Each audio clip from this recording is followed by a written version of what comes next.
going on, everyone? My name is Mr. Boss with the Win, and this is going to be another episode of some Black Ops 2. Okay, a little bit about the gameplay. I chose this gameplay not because I did really well in the game or that I got a super awesome score. I chose it because I did really awful in the beginning. I think I start off with either 2 or 3 really quick deaths, and then I turn it around very rapidly, and it was my score along with my other teammates' score that allowed us to win the game, which is always a good thing. You always want to win the game. That is the point of Team Deathmatch, to kill more times than you die in one single match, whether that be all by knives or guns or explosives or whatever you have it. Anyways, today we're going to be talking about sound whoring, particularly hearing footsteps in video games such as Call of Duty or our Battlefield or Gears of War. Essentially, sound whoring is the premier use of gaming headsets, the ability to hear when someone reloads a gun or hear someone's footsteps or when they clank on some metal stairs or rustle some leaves or some snow. Anyways, Treyarch's basically community manager, developer, whoever you want to call it, David Vonderhaar, Mr. Do-It-All himself, the guy does everything. He's awesome. I love him. He basically had an interview where he was talking about sound and the role that it had in Call of Duty. And he made a really interesting point. He basically said that sound has always been an important role in Call of Duty's gamers plan, whether they're exactly like I said, hearing someone or trying to see if they have a reload, they're reloading their gun.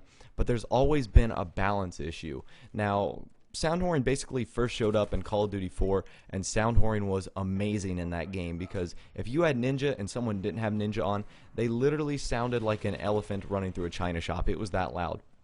So Mr. Vonderhaar actually had an interview, and the question he was asked said, so if I have a perk that makes me quieter and you have a perk that makes my footsteps louder, what would you expect to happen?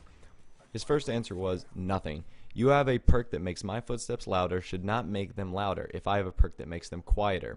So that's how it's been in previous Call of Duties. Modern Warfare 2, obviously with Sitrep and Ninja, and then with Black Ops, you didn't have a Sitrep perk, but you had Ninja. So if two characters were both using Ninja, then it cancellation effect. No one would be able to hear anything. I thought that was fair. I also thought Modern Warfare 2 system was very fair, where if someone had Sitrep and Ninja, it would be canceled out, where if someone just had Ninja and didn't have Sitrep, their footsteps would be loud, and vice versa with Sitrep, their footsteps would be loud, but you'd also be able to hear your own footsteps. So it was a very balancing issue. The second one was cancel each other out. You would hear my footsteps the way it would be neither of us had any perk. So yeah, essentially they'd be like removing that third perk slot, and there would be no third perk there. And then he asked at the end of the interview what you guys would do. He also asked for a little bit of creative criticism, I would say. And I would say go back to the Modern Warfare 2 style, where you had Sitrep and then you had Ninja. I thought that worked really well. I felt like it balanced each other really perfectly. But that again is just my opinion, because where I'm basically coming at, sorry I had to think about this, if you're going to purchase a $200, $100 headset like I have, whether that's Astros or Tritons, it's definitely worth it, and you definitely need to get your money's worth. You better be able to hear the guy coming around the corner. If you spend good money for a gaming advantage, I mean, I think it should happen.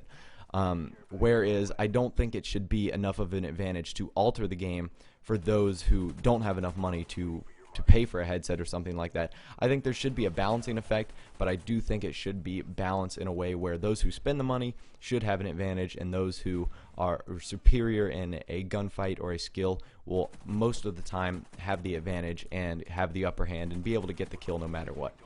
But anyways, my name is Mr. Boss the Win. I hope you guys enjoyed this video. The article will be in the description. I promise I'm going to link you this time.